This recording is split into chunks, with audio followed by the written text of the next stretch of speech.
Back here at the 2013 calendar, and what I forgot to show you was how to colour the background. So what I'm going to do is I'm going to come over to this design centre and go up to background papers. Now if you want just one solid colour in the background, you click on colour and it brings up the colour conversation box. So I'm going to click on Concord Crush. Click OK, and that colours the whole background, the Concord Crush, which is really ugly. So I'm going to delete that, so I'm going to undo. But if I want just half a piece of cardstock, just half of my page, then I would go back up to background papers and I can go to cardstock and hit Concord Crush. Here we go here.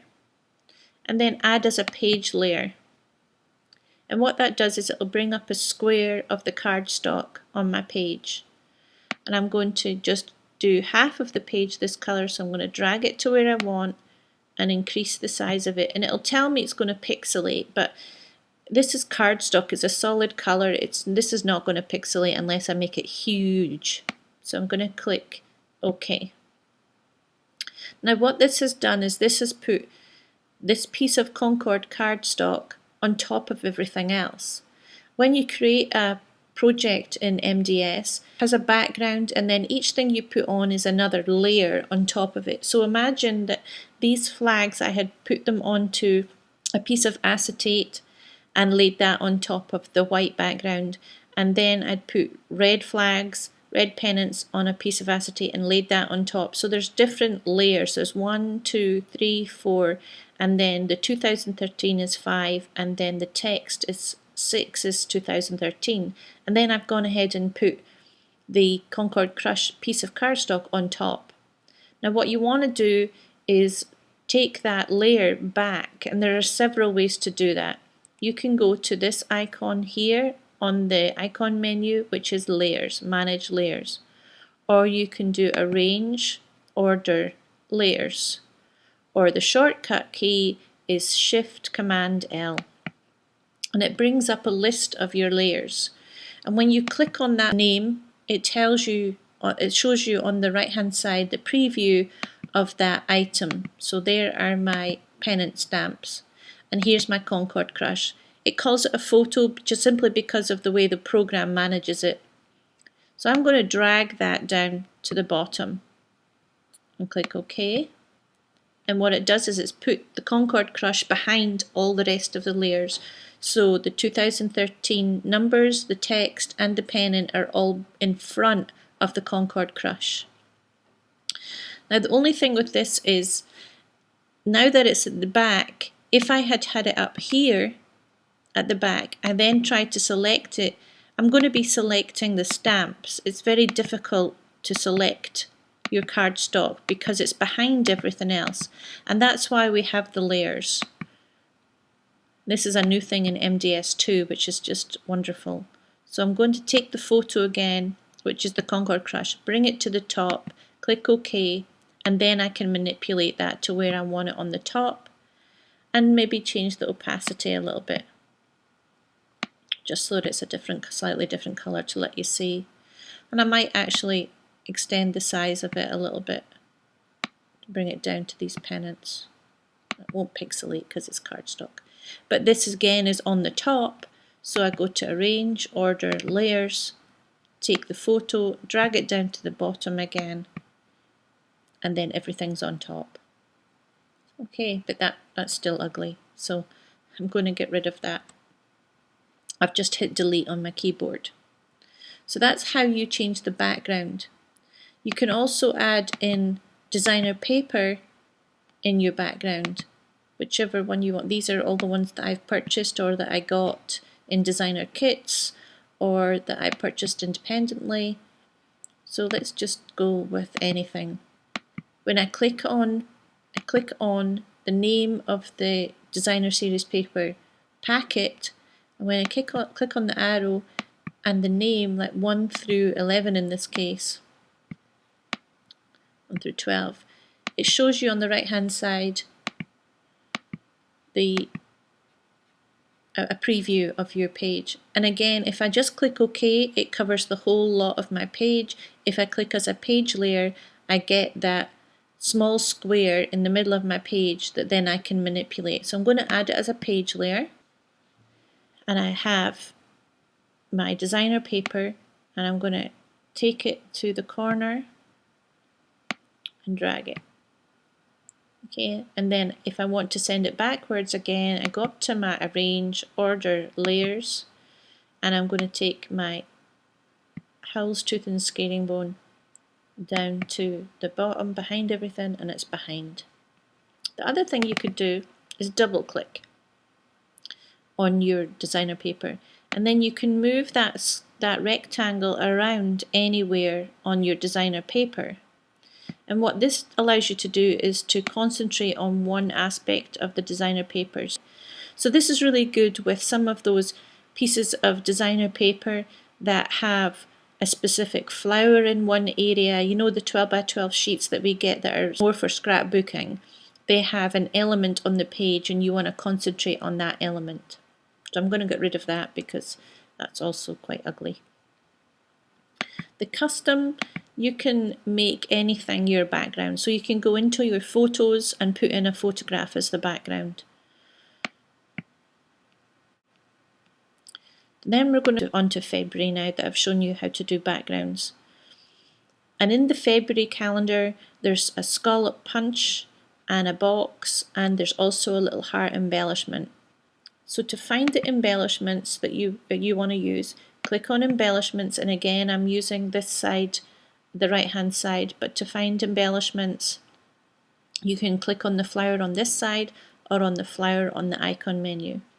So I'm going to add embellishment, and what I want to do here is, let's say I wanted to put a flower in, and I've got hundreds of flowers I know in all of these kits.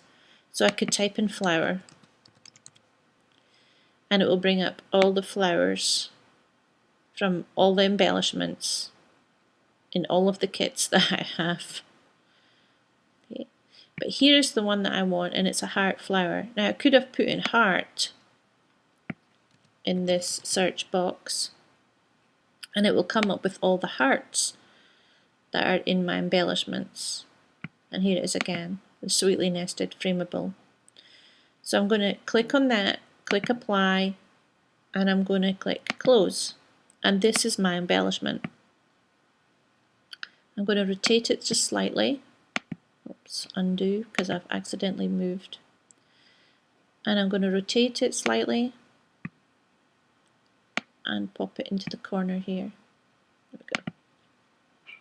Just as a little addition to the page. Then I want to add something down at the bottom as a feature. So I'm going to go to punches, add punch, and I'm going to go to the borders. I know that what I want to do is in the borders. It's a scallop edge punch. I'm going to double click, or I could click and apply, close, and this brings up the scallop punch. Now every punch that you bring up is going to be this pale grey. You have to colour it.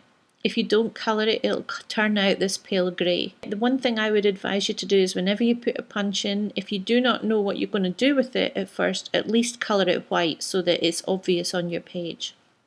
I'm going to come to the colour fill menu, and it's going to bring up the colour conversation box again, and I am going to pick the colour to be the same as this heart.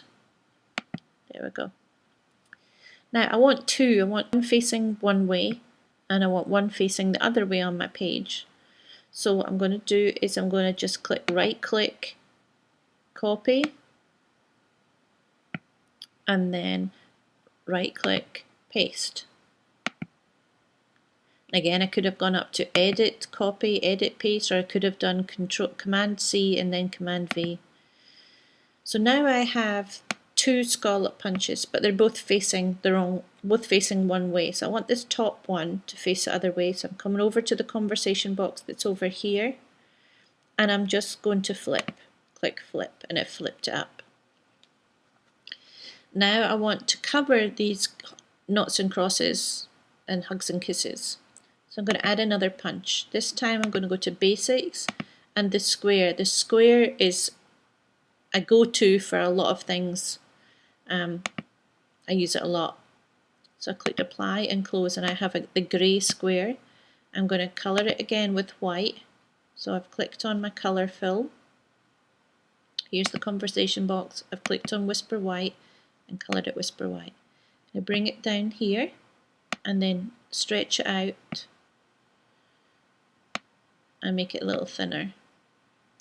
So now I could spend ages trying to get the scallops in one place and get them in their correct place. The easiest thing to do is to just put your top scallop where you want it to be in position. So I want it to probably be below these knots and crosses here. And then I hit shift, which is the arrow key that you would do your capitalized letters. I'm going to click, and that's also selects this white punch, and then click again, and this selects my scallops on the bottom. Then I go to arrange, align, and I'm going to do space evenly vertical. Hit that, and what that does is it's going to put square or rectangle punch directly in the middle between the two scallops, so that I don't have to sit there and work out exactly where it needs to be and enlarge it and move it, and it's too fiddly to do that. Let the computer do it for you. So this, if you have lots of things that you want to space evenly, that would be the way to do it. Now the other thing about this is it's not too bad, but you can see here I have more than half of the scallop on this side, but only half on this. So they're not exactly aligned. So what I'm going to do, they're still highlighted because the registration marks, those grey registration marks are there. I'm going to go to arrange, align, and I'm going to do left this time.